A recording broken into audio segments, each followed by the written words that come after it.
क्योंकि ये तो हाईएस्ट मंजिल है। वो न भी हो तो दूसरा लक्ष्य होना चाहिए, इस ब्राह्मण जीवन को बहुत सुंदर बनाना। भगवान मिला तो आनंद छा गया, लड़ाई नहीं। जानते हैं ना लड़ाई कौन सी? अंदर वाली। बाहर लड़ते हैं उनका तो कोई स्थान नहीं है, लेकिन अंदर की लड़ाई भी न रहे, ये हम सबका लक्ष्य होना चाहिए। फिर भी पास विद ऑनर टॉपिक दिया है, मैं उस पर थोड़ा सा कुछ कहूँगा।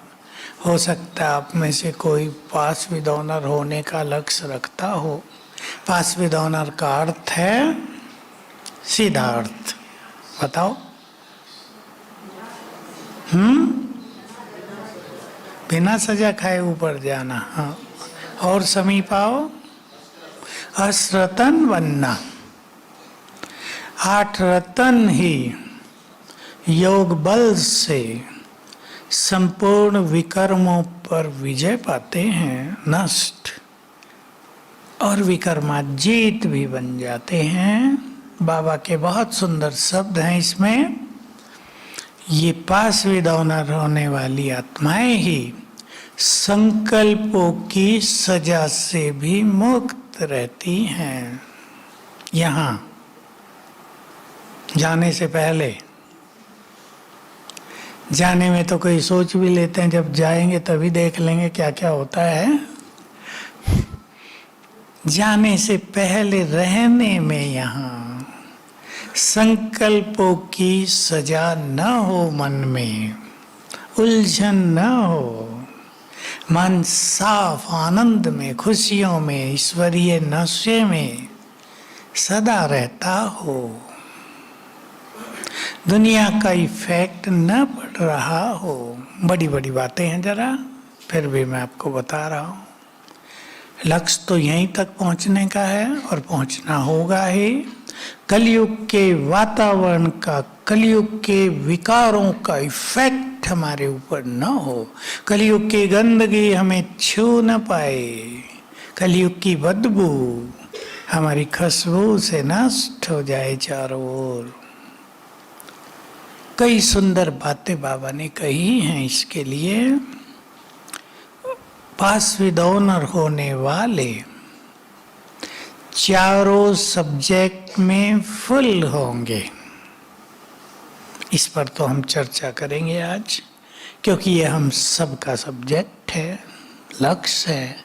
4 सब्जेक्ट आप जानते हैं, ज्ञान, योग, धारणा, सेवा। चारों में फुल मार्क्स लेने वाले।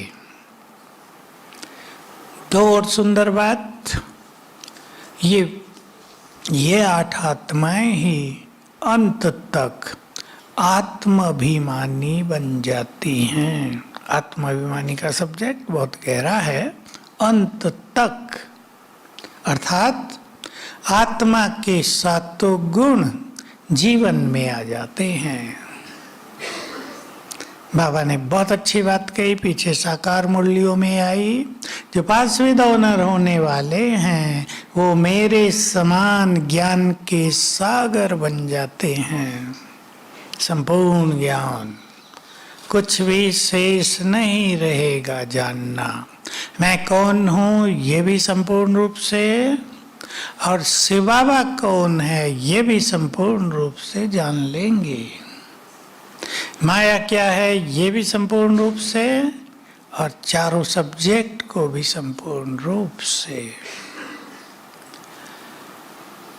ये पास विद ऑनर होने वाली आत्माएं 2 क्वालिटी और निरंतर योग युक्त और संपूर्ण निर्विकारी बन जाएंगी। थोड़े आगे हो जाओ भाई, क्योंकि आने वाले पीछे ही बैठेंगे। निरंतर योग युक्त और संपूर्ण निर्विकारी बन जाएंगे। संपूर्ण पवित्र से भी आगे का एक कदम है संपूर्ण निर्विकारी, जिसमें विकारों के जो अंश हैं जिनको कई लोग विकार समझते भी नहीं है, नफरत, ईर्ष्या, परचिंतन, बुरी दृष्टि तो बड़े विकारों में आ ही जाती है। इन सब से मुक्त, मैं मेरा, इन सब से परे, ये हमारी सूक्ष्म धारणाएं हैं। संपूर्ण रूप से संतुष्ट आत्मा, बाबा ने ये बहुत बार शुरू में मुरलियां चलाई। जो विश्व पर राज करने वाले हैं वो यहाँ सभी के दिलों पर राज करेंगे। बहनें भी आगे हो जाए, भाई आने वाली पीछे ही घुस रही हैं, आगे आ जाया करो। थोड़ी सी 2 इंच जगह में भी बैठ जाती हैं, आ जाओ आगे आ जाओ। अब हमें पहले तो एक ये चीज याद रखनी है कि सतयुग के विश्व महाराजन कितने होंगे? बोलो 8। बहने बोले, थोड़ा और सोच लो। एक राजन कितने समय राज करेगा? 150 साल, यानी जन्म लेते ही गद्दी पर, मरने तक। अब सोचो, अब तो समझ में आ गई बात, क्यों मैंने पूछा? बोलो। कोई भी राजा अपनी आयु का लगभग आधा समय ही राज करेगा। 70, 75, 80, तो 16 से ज्यादा विश्व महाराजन होंगे। सारे सतयुग पर कितनी आत्माएं राज करेंगे? बोलो जरा, आप सबने सुना है? 9 लाख थोड़ा राज करेंगे हैं? 108 मुरलियां ध्यान से सुना करो। ये साकार मुरलियों के ही महावाक्य हैं। माला जो बनती है विष्णु की, विष्णु माना राज करने वाला। वहां सिंहासन के पीछे विष्णु का स्टैचू बना रहेगा हमेशा। और सोने हीरो का होगा, पत्थर का नहीं। यानी विष्णु राज कर रहा है, उसके 2 स्वरूप लक्ष्मी नारायण राज कर रहे हैं। तो 108 राज करेंगे। ये विष्णु के गले की माला, इनको विजयी रतन कहते हैं। इसका अर्थ है माया पर संपूर्ण विजयी बन गए। अब हम चर्चा करेंगे अपने पुरुषार्थ को। सभी को तेज गति देनी है, गुह्य गति देनी है, संतुष्ट आत्मा बनना है। ये तो ठीक है ना? कोई कहेगा 8 की माला, नया टेंशन क्यों लेना है, छोड़ो इस चक्कर को, तो चक्रव्यूह बन जाएगा। विजय माला में आने का लक्ष्य रखा जा सकता है, क्योंकि मैं ये बात बहुत बार सुनाई है। बाबा ने ये बता दिया था कि विजय माला में अंत तक भी 2-3 सीट खाली रखी जाती हैं। कोई भी तेज दौड़ कर बैठना चाहे, मौका है। कोई ये नहीं कहेगा हम तो देर से आए थे, कुछ खाली नहीं बचा था, सारी सीट जैसे ट्रेन में हो जाती है ना सब भर गई थी, ऐसा कोई नहीं कह सकता। तो चाहेंगे आप विजय माला में आना? विजयी रतन, जिन्होंने माया को संपूर्ण रूप से जीत लिया। बाबा के बहुत सुंदर शब्द हैं, ध्यान देना। तुम विजय माला के ऐसे मणके हो जिन्हें याद करके भक्त भी समस्याओं से मुक्त हो जाते हैं। माला फेरते हैं ना, फिरते फिरते समस्याओं से मुक्त। तो जो स्वयं विजय माला में आने वाले वो कितने अच्छे होंगे? समस्याओं से मुक्त होंगे, बहुत महान होंगे। तो चारों सब्जेक्ट में तेज पुरुषार्थ करना है, फुल मार्क्स लेना है, अच्छे मार्क्स लेना है, 90% से ऊपर लेने वाले असरतन, 75 से 90 तक लेने वाले विजय रतन, फर्स्ट क्लास आत्माएं। 2 कैटेगरीज रखी इनमें बाबा ने। पहले ट्रेन्स में फर्स्ट क्लास डब्बे अलग होते थे और एसी वाले अलग। अब फर्स्ट क्लास खत्म कर दिया था, तो बाबा ने कहा असरतन है एसी वाले, एयर कंडीशन वाले, और 100 फर्स्ट क्लास वाले। तो 100 आत्माएं हैं फर्स्ट क्लास, 8 हैं टॉप क्लास। जो होशियार स्टूडेंट रहे हों आप में से उनको पता होगा, यूनिवर्सिटी में 10 टॉप स्टूडेंट, तो गॉडली यूनिवर्सिटी में 8 टॉप स्टूडेंट। लगभग सभी समान होते हैं, सबसे महान होते हैं। इनके वाइब्रेशन से संसार को बदल देते हैं। तो हमें सबसे पहले सोचना है ज्ञान का सुख मिले जीवन में। ज्ञान के सब्जेक्ट में हमारे अधिक से अधिक नंबर आ जाएं। पहला लक्ष्य हमारा ज्ञान, हमारा एक सब्जेक्ट है। सभी को संपूर्ण ज्ञान मिल गया? बोलो।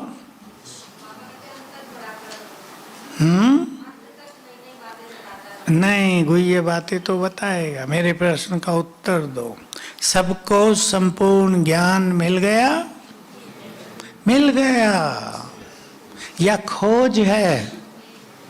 खोज है। आत्मा कहाँ से आई? खोज है क्या? आत्मा क्या है? कुछ जानना बाकी है क्या? किसने कितना जाना वो अलग चीज, पर जान तो सबने लिया। और संपूर्ण ज्ञान की पहचान होती है, ध्यान से सुनेंगे, जो आप सभी को हो गई है।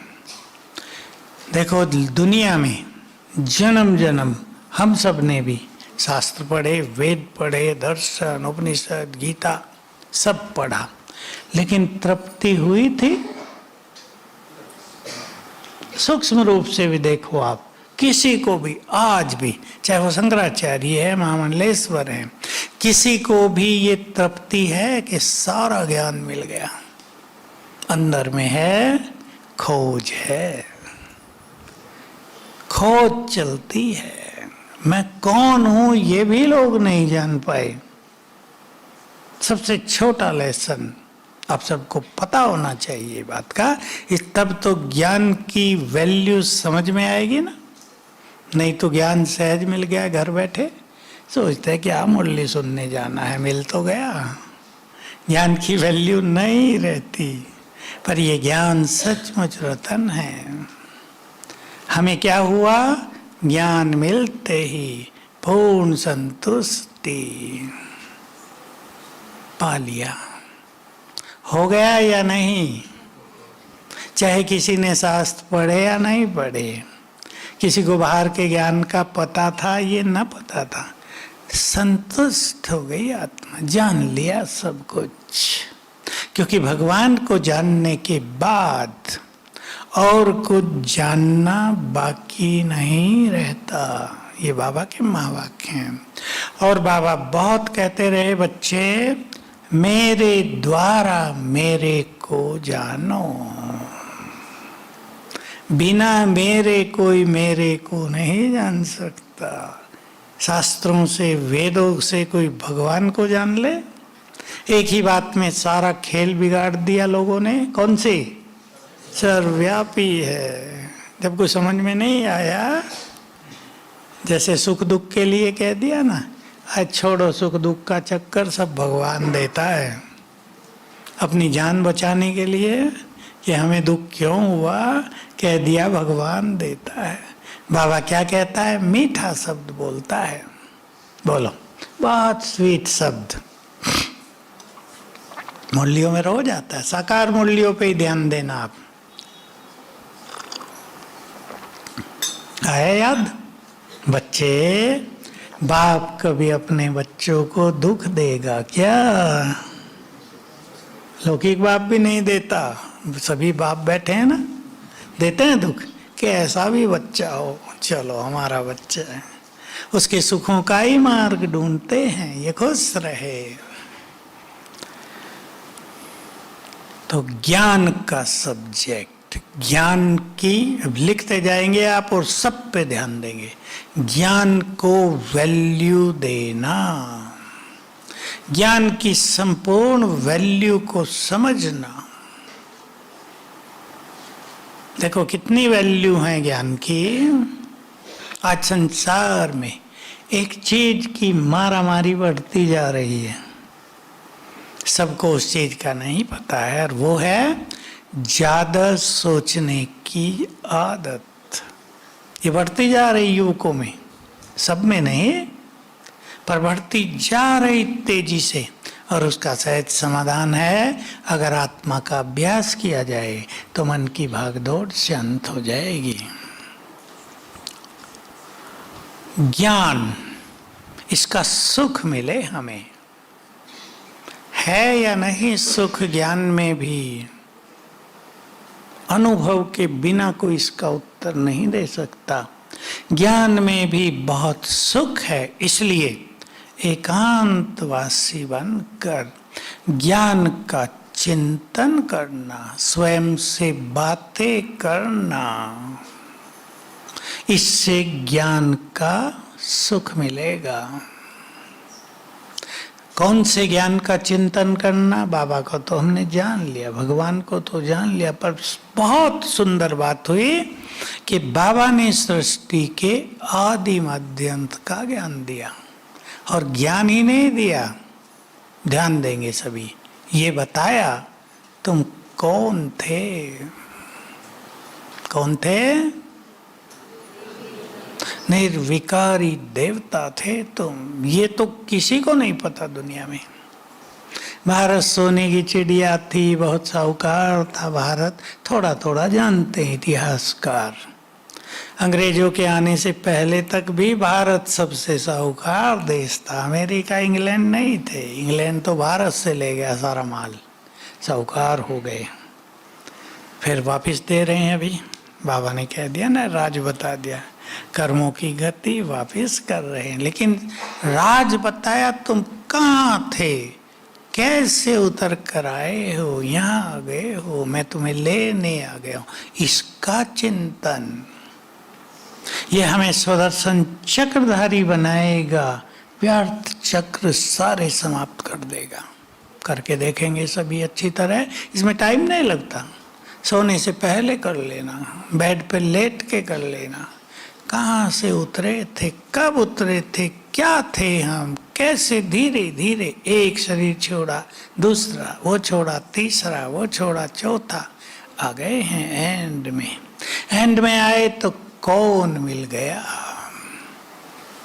इनसे चिंतन में सोना चाहिए। भगवान का साथ मिल गया, उसको जी भर के देख लिया। देख लिया या नहीं? जी भर के देख लिया।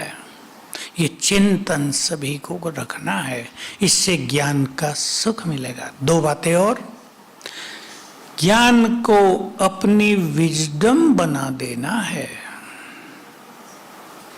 जानते हैं ना इंग्लिश का शब्द तो आप सभी, विजडम, विवेक, सद्विवेक। विजडम बहुत बड़ा शब्द है। ज्ञान तो स्कूल कॉलेजों में भी उस तरह का दिया जाता है जो जिसका सब्जेक्ट है।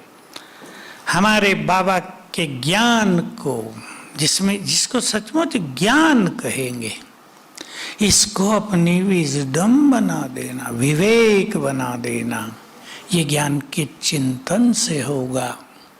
तीसरी बात, ज्ञान को अपनी शक्ति बना देना। ज्ञान बल भी है जो हमें अचल अडोल बनाने वाला है। एक एक ज्ञान की बात हमारे लिए बल का काम करे।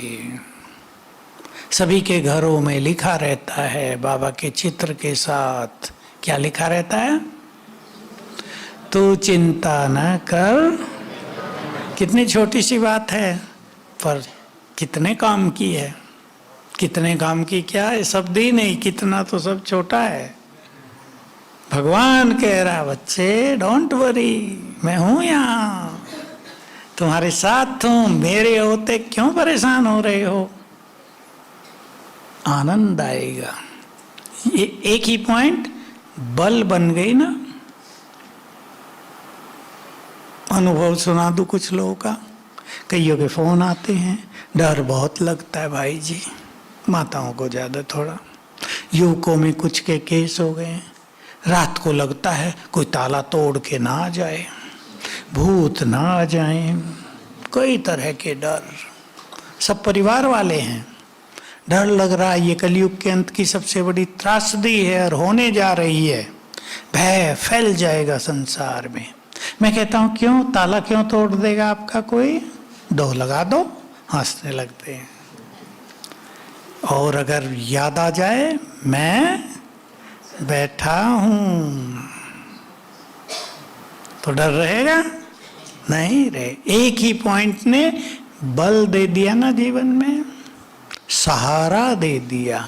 ऐसी ज्ञान की बहुत बातें हैं, सबको ऐसी बातें लिख लेनी चाहिए। मैं बहुत साल से क्लासेज में ये बात कह रहा हूं। 25 बात लिख लो, 16 तो लिख ही लो, जो आपके लिए सपोर्ट हो, सहारा हो, अचल अडोल बनाने वाला, भय को दूर करने वाला, परेशानियों से मुक्त करने वाला, मन को शांत करने वाली बातें। मन तूफान की तरह दौड़ने लगता है, शांत हो जाए। जो कुछ हो रहा है ड्रामा बिल्कुल एक्यूरेट चल रहा है, थोड़ा चिंतन करेंगे चित्त शांत हो जाएगा। हो वही रहा है जो कल पहले हुआ था, चित्त शांत हो गए। 2-4 बातें हैं, किसी को कोई बात बल देगी, किसी को कोई बात, सबको सब बातें बल नहीं देती। जो कुछ हो रहा है वो कल्याणकारी है। ये बात सबको तो नहीं लगेगी अच्छी, किसी का कोई मर गया हो कहे सब कुछ कल्याणकारी है, लड़ने आ जाएंगे आपसे कि कल्याणकारी कैसे है, सारा तो खेल बिगाड़ दिया हमारा। तो सभी ज्ञान को अपना विवेक बनाएंगे, ज्ञान को अपना बल बनाएंगे। अब आगे चले योग। योग को बहुत सहज भाव से समझना है सबको। क्लासेस तो बहुत सुनी होंगी। योग युक्त जीवन का अर्थ है स्मृति स्वरूप होना, श्रेष्ठ स्वमानधारी होना, आत्मिक दृष्टि और कर्म योग का अभ्यास करना।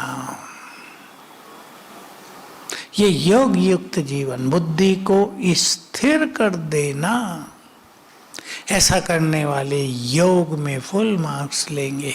ज्ञान के फुल मार्क्स वो ज्ञान ही ज्ञान रह जाए, ज्ञान के अलावा कोई और चिंतन न हो, जिसको बाबा कहते हैं मुख से भी ज्ञान रतन निकले, चिंतन भी ज्ञान का हो, व्यर्थ खत्म, स्वदर्शन चक्रधारी बन जाएं, ज्ञान में फुल मार्क्स।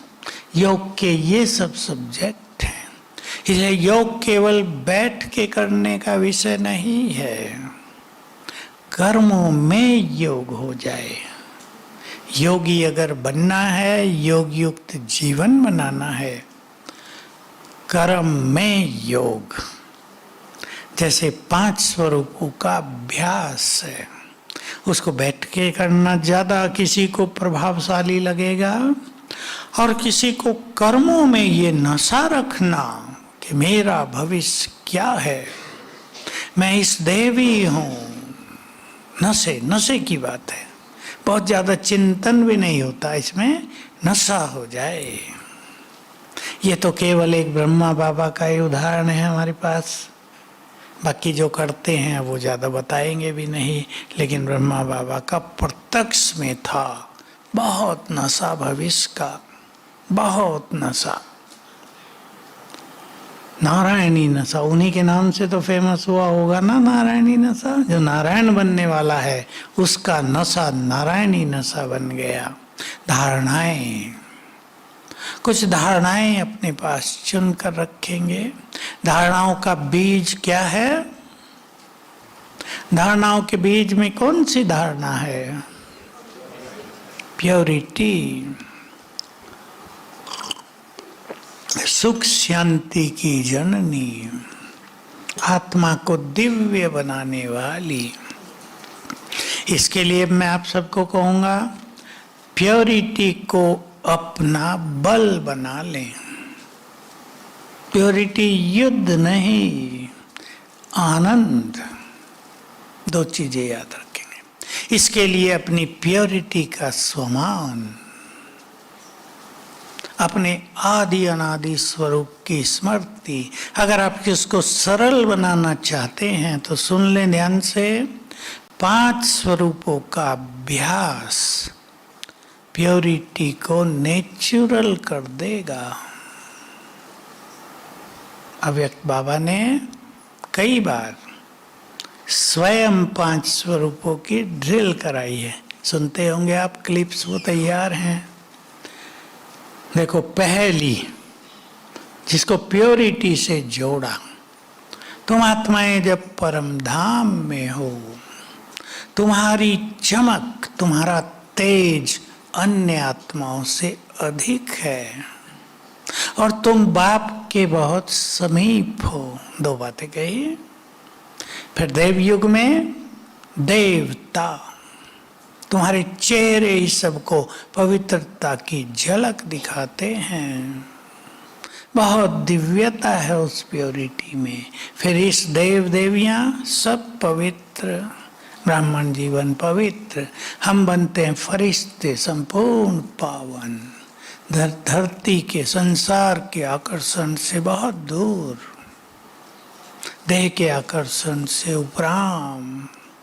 तो 5 स्वरूपों का अभ्यास थोड़े थोड़े चिंतन से बढ़ाना है। चिंतन, पहले ज्यादा चिंतन करेंगे, फिर आप वो धीरे धीरे कम होके उस स्वरूप में हम स्थित होते जाएंगे।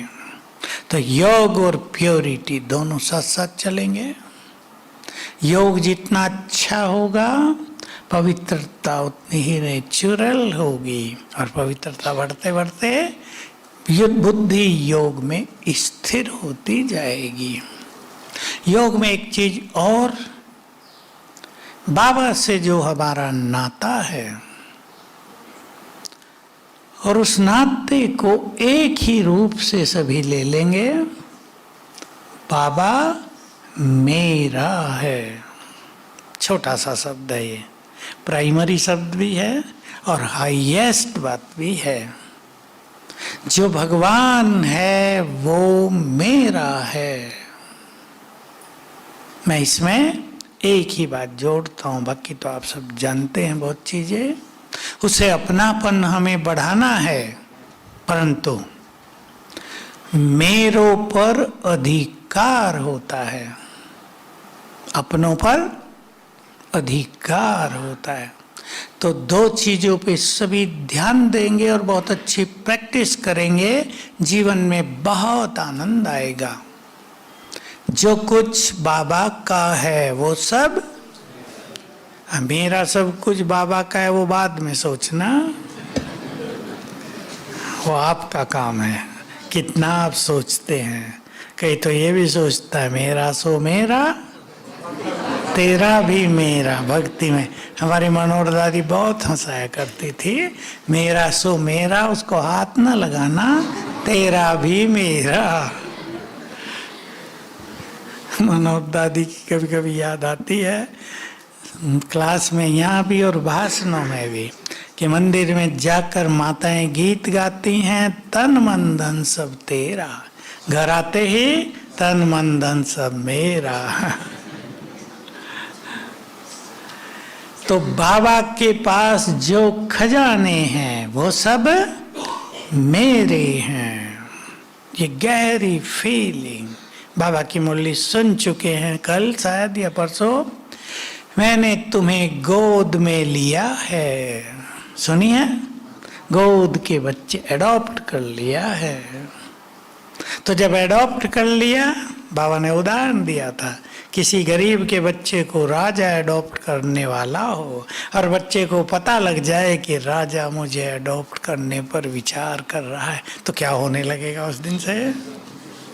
यहाँ भगवान ने एडॉप्ट कर लिया अपना सब कुछ देने के लिए। वाह, बहुत खुशी हो गई आपको, सब कुछ देने के लिए। लेकिन हमें भी देना पड़ेगा। चलो सब कुछ ना दो, कुछ तो दो। केवल धन की बात नहीं होती है। समर्पणता की बात जब आती है तो सभी धन के बारे में सोचते हैं। अकेला धन नहीं, भावनाएं भी अर्पित कर देना, अपने अहम को अर्पित कर देना, ये सूक्ष्म बातें हैं। तन को भी अर्पित कर देना, तो इसमें बहुत गुह्यता है, मोटी चीज नहीं है। तन भगवान का हो गया तो इस तन पर किसी और का अधिकार नहीं। सब चिंतन करना ये बाबा का हो गया, उसके कार्यों के लिए हो गया, उसकी आज्ञाओं के अनुसार इसको चलाएंगे। तो एक हुआ बाबा के सर्व खजानों पर अधिकार, और दूसरा सुन लो आप, ये भी बहुत गहरी बात है लेकिन उसकी भेंट में मोटी है। बाबा पर भी अधिकार, भगवान पर अधिकार, ये बड़ी बात हो गई। लास्ट एंड फाइनल सोच लो, उससे कुछ मांगने की बात नहीं, उस पर अधिकार, काम करना इस पे। भगवान पर मेरा अधिकार है क्योंकि वो मेरा है। इसको चिंतन में लाकर अप्लाई करना अपने पुरुषार्थ में, बहुत मदद मिलेगी। धारणाओं में हमारा चित्त, प्योरिटी की बात तो बड़ी है, अलग उस पे क्लासेज होती हैं। हमारा चित्त, या ये कहें जिसमें जितनी प्योरिटी बढ़ती जाएगी, सब आत्माओं से आत्मिक स्नेह और शुभ भावनाएं नेचुरल होती जाएंगी। ये चेक करना है, नफरत नहीं। एक बहन ने आज बहुत अच्छा अनुभव सुना मुझे, आज ही विदेश से आई थी, गुजराती। कहा मैंने जब से क्षमा याचना और क्षमा शुरू किया, मन बहुत शांत और प्रसन्न हो गया। नहीं तो 5-7 लोग ऐसे थे जिनके लिए नफरत की भावना रहती थी। इसने मेरे से ऐसे किया, सबको रहती है ना, इसने ऐसे किया, इसने ऐसे किया। कहा मैंने सबको क्षमा कर दिया, चित्त शांत हो गया, बहुत खुश रहने लगी मैं। बहुत इंपॉर्टेंट धारणा है। बदले की भावना ब्राह्मण जीवन को भी, दुनिया में किसी के जीवन को भी अशांत, तनाव से भरा हुआ, परेशानियों से भरा हुआ बना रही है। क्षमादान दें, बड़े ही छोटों को क्षमा कर सकते हैं ना। हम बड़े हैं या नहीं? बड़े। बाबा की मुरली में तो बहुत सुंदर शब्द आया था, आप सब नोट करते होंगे, नहीं करते हैं तो अभी कर लो। तुम धरा के चेतन सितारे हो, साकार मुरली में था। तुम नक्षत्रों से महाबलवान हो। आई याद? अभी हफ्ते पहले की बात है। नक्षत्रों से भी महाबलवान हो तुम। बाबा हम सभी को हमारी याद दिलाते हैं। हम अपने को भी भूल जाते हैं ना, छोटी समस्या आ गई तो थोड़े परेशान, भूल गया हम बहुत शक्तिशाली हैं। शुभ भावनाएं और स्नेह से चित्त भर गया हो। धारणा, आत्मा पूरी तरह संतुष्ट हो जाए, संतुष्ट रहना अपने हाथ में है। इच्छाओं का कोई अंत नहीं है, वो कभी पूर्ण भी नहीं होंगी, सारी की सारी। एक पूरी होगी दूसरी जाएगी। धन की इच्छा तो ऐसी है, इतना पैसा हो गया, ये तो बहुत कम है, बढ़ा दो बढ़ गया, ये उसकी भेंट में तो कम है, उसके पास तो ज्यादा है। और ये तृष्णाएं मनुष्य को सुख से जीने नहीं देती हैं। संतुष्ट आत्मा, भगवान मिल गया, मन की भाग दौड़ शांत। सभी माताएं भाई विचार करेंगे, चित्त शांत हुआ या भाग दौड़ उलझने बाकी हैं। उलझन वालों को इस जीवन का सुख नहीं मिलेगा। छोड़ दे बहुत सारी इच्छाओं को, बेकार की इच्छाएं बहुत रहती हैं। अपने को नम्र चित्त, पोलाइट, हम्बिल बना देखो, ये योगियों की पहचान है। सूक्ष्म दृष्टि में मैंपन का त्याग,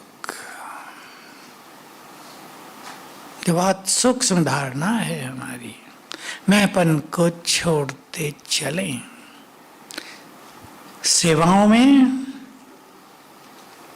सेवा सभी कर रहे हैं, मैंपन न हो।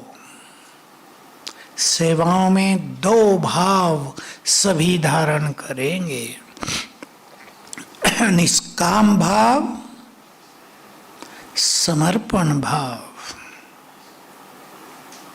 दो बहुत उच्च कोटि की धारणाएं हैं। सारी श्रीमद् भगवत गीता में ये दो शब्द बार बार आ गए। योगी समर्पित भाव से जीते हैं, निष्काम भाव से कर्म करो। अर्जुन को तो ये कहते हुए दिखा दिया, वहां तो श्री कृष्ण को दिखाते हैं ना, बोल रहा है तुम ये भी छोड़ दो संकल्प, हम जीतेंगे या हारेंगे। तुम्हारा कर्तव्य है युद्ध करना, केवल युद्ध करो, दोनों कामनाओं से परे। ये सिखाया गया है। कर्म करते हुए हार जीत, लाभ हानि, सुख दुख की भावनाओं से परे तो रिजल्ट अच्छा मिलेगा ना, सुख ही मिलेगा, दुख नहीं। लाभ ही होगा, हानि नहीं। जय होगी, पराजय नहीं। सदा सफलता मिलेगी। दोनों चीजों पे ध्यान दें। हम निष्काम होते जा रहे हैं। सेवा भी हमारा बहुत अच्छा सब्जेक्ट है।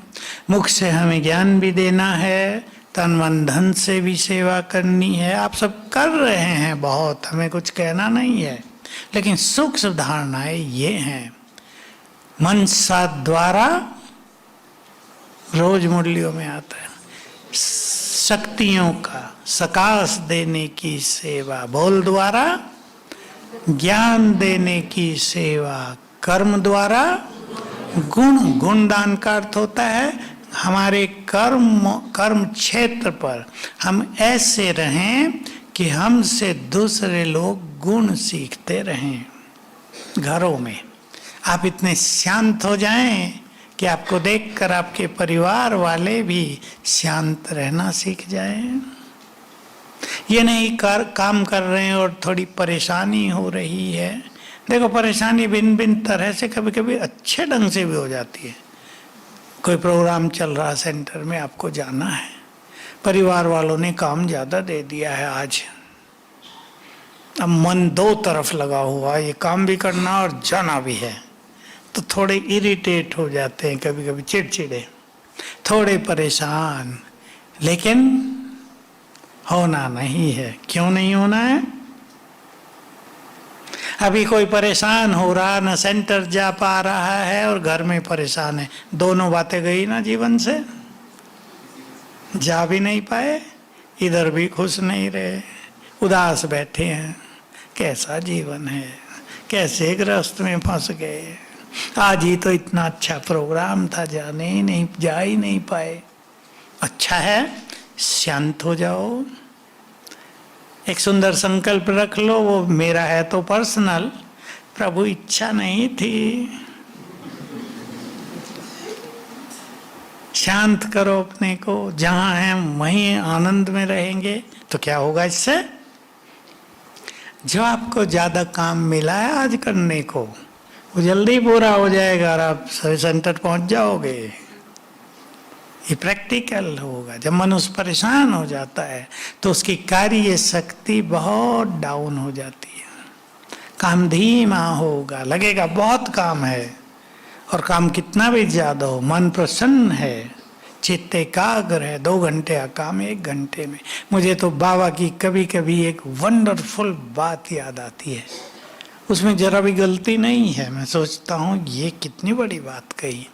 जो बच्चे साक्षी भाव में रहेंगे वो 1 मास का काम 1 घंटे में पूरा कर लेंगे। तो बहुत बड़ी बात है। अगर इसको प्रैक्टिकल में सोचें, 1 मास का काम 1 घंटे में, माना 1 दिन का काम 2 मिनट में हो जाएगा। आपको खाना बनाना, क्या क्या करना, 2 मिनट तो कुछ भी नहीं है, सोचने में पूरे हो गए पहले ही। लेकिन भगवान वो अच्छे, क्या राज है, सोचने का राज है। सब विचार करेंगे इस बात पे, क्योंकि साक्षी होने से हमारी मन की बहुत सारी शक्तियां बच जाती हैं और मन की शक्ति हमारे कार्यों को पूर्ण करने में सबसे बड़ा काम करती हैं। थोड़ी कामकाज में उलझने ज्यादा होती है ना, तो समय बहुत लग जाता है, उथल पुथल ज्यादा होती है। चित्त को शांत कर दो, साक्षी माना बहुत शांत हो जाए हम, तो मन शांत होते ही मन की आंतरिक शक्तियां बहुत बढ़ने से कठिन काम भी सरल हो जाएंगे। सरलता पूर्वक हम सब पूरा कर लेंगे। तो चारों सब्जेक्ट को लेकर चलेंगे। बातें इसमें और भी गहरी हैं, पर चिंतन बढ़ाएंगे, कुछ धारणाएं अपने लिए चुन कर आगे चलेंगे। बहुत लोगों का जीवन बिना लक्ष्य के चलता है। बिजनेसमैन कौन कौन है आप में से? बिजनेसमैन हाथ उठाओ। अच्छा, बिना लक्ष्य के बिजनेस होता है क्या? होगा। अब ये भी लक्ष्य बनाते होंगे, 1 साल में इतना होना चाहिए, फिर 1 मास में इतना होना चाहिए, रोज इतना होना चाहिए। बनाते हैं या नहीं लक्ष्य? पुरुषार्थ का भी सुंदर लक्ष्य जरूर बनाएं। मुझे ये चेंज अपने में लानी है। ये चेंज कौन सी, वो हर एक सोचेंगे, हर एक की अलग अलग बात है ना। चेंज जरूर आनी चाहिए। कईयों के साथ एक बात हो गई है कि जैसे ज्ञान में आए थे वैसे ही हैं अब तक। ये ना हो, चेंज दिखाई दे अपने को भी और दूसरों को भी। इसलिए बाबा कहते रहे कि तुम्हें सर्टिफिकेट लेना है दूसरों से भी। खुश न हो जाना हम बहुत अच्छे हो गए, दूसरों से भी सर्टिफिकेट चाहिए।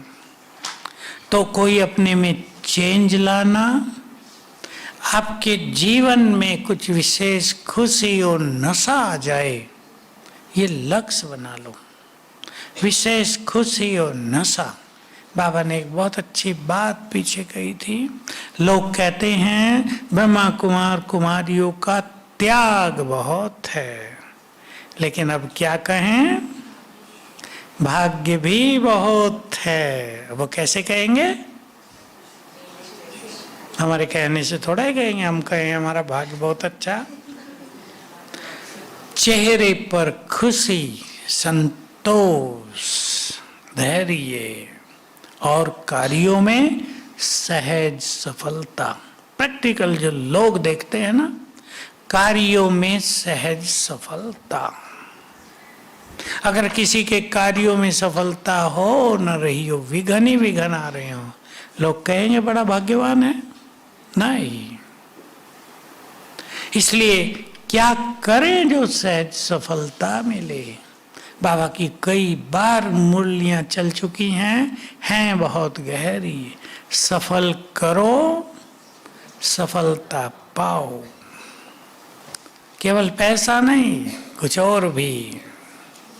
बोलो और क्या? मन के एक एक संकल्प को सफल करो। जो एनर्जी मिली है उसको सफल करो।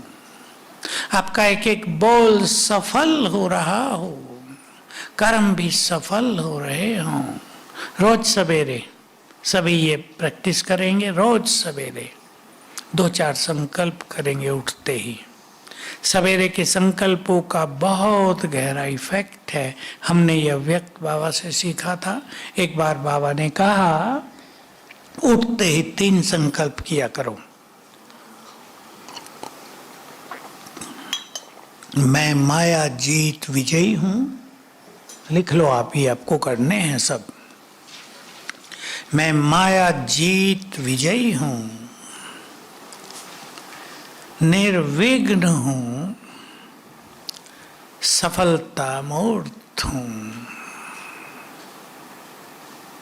और भी बहुत सारे संकल्प हैं बाबा के बताए हुए। सवेरे उठ के ही संकल्प कर दो, मैं बहुत भाग्यवान हूं। आपने बहुत सुना होगा, ये मैं हर क्लास में सुना देता हूं। इससे सोया हुआ भाग्य जग जाएगा। मैं निर्विघ्न हूं, विघ्न हटने लगेंगे। सफलता मेरा जन्म सिद्ध अधिकार है। सफलता का द्वार खुलने लगेगा, बाधाएं हटने लगेंगी। मैं बहुत सुखी हूं, सुख बढ़ने लगेगा। मेरे जैसा खुश नसीब कोई नहीं, खुशी बढ़ने लगेगी। तो सभी एक लक्ष्य बना लेंगे कि रोज सवेरे अपने को चार्ज करना है। भाई लोग उठ जाते हैं सवेरे, कईयों को तो नींद ही मीठी तब आती है या नहीं है? बहनें उठती हैं सवेरे? हाथ उठा रहे बहनें? नहीं, मेरे कहने से ना उठा देना, जो उठते हैं वो उठाना। भाई लोग कोई देखे नहीं भाई? ठीक है ठीक है, कोई नहीं देख रहा आपको। हाथ उठाने वालों ने तो अच्छा उठाया ना, उनको देखने में हर्जा नहीं है। जो नहीं उठते, कभी तो उठते हैं। 9 बजे तो नहीं उठते ना? नहीं, कई ज्ञानी भी उठते हैं, इसलिए पूछ रहा हूं। 6 बजे से पहले पहले उठ जाना है। कितना भी लेट सोए हो आप, बिजनेस पीपल जरा देर से सोते हैं, देर से उठते हैं। थोड़ा पीछे बढ़ाएंगे फिर आधा घंटा, 5:30, 5, 4:30, 4 तक ले जाओ। मैं ज़्यादा नहीं कहता कि 2 बजे उठो, आप 4 बजे उठ जाओ। 6 बजे भी अभी आप उठते हो, उठते ही पहले ये संकल्प करना। उठते ही ये संकल्प नहीं करना, उठते ही नहीं, हम तो योगी मिस हो गया, बाबा क्या कहेगा। उठते ही उदासी आ जाती है, फिर जो उठे हैं उसका सुख भी खत्म हो जाता है। उठना चाहिए, पर कारणों से नहीं उठ पा रहे, तो जब उठ गए तब से आनंद तो लेना चाहिए। उठते ही आनंद लो, वाह जीवन, भगवान का साथ मिल गया, हम उसके काम आ गए। जब वो संसार बदलने आया तो हम भी उसके साथ। आनंद लो संकल्पों का, उदासी नहीं। ये ध्यान देंगे सभी। इसका मतलब ये नहीं मैं ये कह रहा हूं सोते रहो, कहीं ये फायदा उठा लें कि क्लास में कहा था ठीक है 6 बजे उठ जाना, ये नहीं। जल्दी उठने से फायदा यही है, सबसे बड़ा फायदा। ये नहीं केवल योग के लिए है, योग तो है ही। बाबा की दृष्टि अपने बच्चों पर आती है, वो अपनी ओर से शक्तियां वरदान देते हैं। जल्दी हम उठेंगे तो उसकी ओर से सब कुछ आएगा। देर से उठेंगे, हमें लेने की मेहनत करनी पड़ेगी। अब हम कितनी लेंगे वो हमारे ऊपर। सवेरे वो दे रहा है, फुल देगा, एक एक बच्चे को प्यार देगा, दृष्टि देगा। ठीक है, पसंद है? ठीक है बहन जी, मुझे बैठना तो 7:30 तक था, लेकिन मैं बैठ नहीं पाऊंगा, मुझे थोड़ी तकलीफ है, तो योग के लिए बैठा दे बहनों को। और अब हम बहुत अच्छा योग करेंगे। मैंने कहा तो 6 बजे इसीलिए था कि मैं 7:30 तक कराऊंगा, पर मुझे थोड़ी दिक्कत होती है, 2-4 दिन से हो रही है बैठने में ज़्यादा। तो सभी बहुत अच्छा योग करेंगे, चिंतन भी करेंगे इन चीज़ों का, और बाबा की किरणें लेंगे। ज्ञान सूर्य की किरणें हम पर बरस रही हैं। अभी इसी अभ्यास के साथ हम समाप्त करेंगे।